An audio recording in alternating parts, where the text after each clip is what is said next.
Bienvenue dans le Pharmapreneur, le podcast vidéo qui explore en profondeur les défis et les opportunités rencontrés par les pharmaciens d'officine. Je suis Arnaud, votre hôte, pharmacien d'officine et passionné par l'évolution de notre métier. Aujourd'hui, nous plongeons au cœur d'une question cruciale, la lutte contre la financiarisation de la pharmacie. Et si, face à ce défi, le modèle coopératif se révélait être la solution tant recherchée.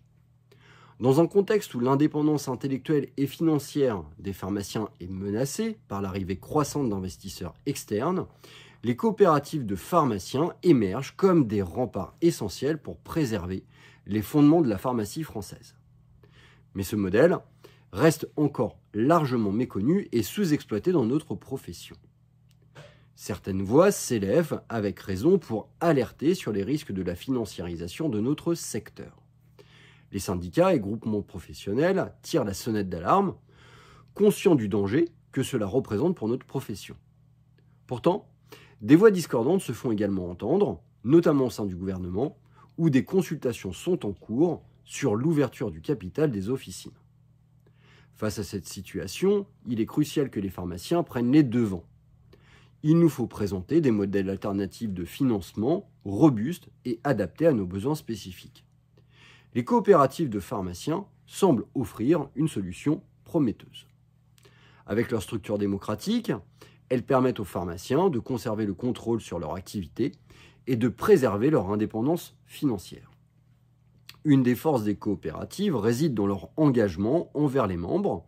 Contrairement aux investisseurs externes, elles ont pour objectif premier de servir les intérêts de la communauté pharmaceutique en réinvestissant les bénéfices dans les services et les infrastructures qui soutiennent nos officines.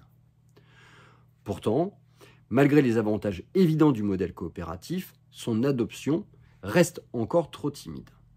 Il est urgent de sensibiliser et de former les pharmaciens, mais aussi les étudiants en pharmacie, sur les bénéfices de ce modèle et sur les enjeux liés à la financiarisation de notre profession. Pour préserver notre éthique et notre indépendance, nous devons nous unir en tant que profession et promouvoir une régulation éthique du marché des officines. C'est seulement en agissant ensemble que nous pourrons défendre l'avenir de la pharmacie française et garantir que notre leadership reste entre les mains de professionnels de santé. Merci d'avoir rejoint cette discussion approfondie sur le Pharmapreneur. N'hésitez pas à partager vos réflexions et expériences dans les commentaires et rendez-vous au prochain épisode de nouveaux défis et opportunités dans le monde de la pharmacie française. À très bientôt.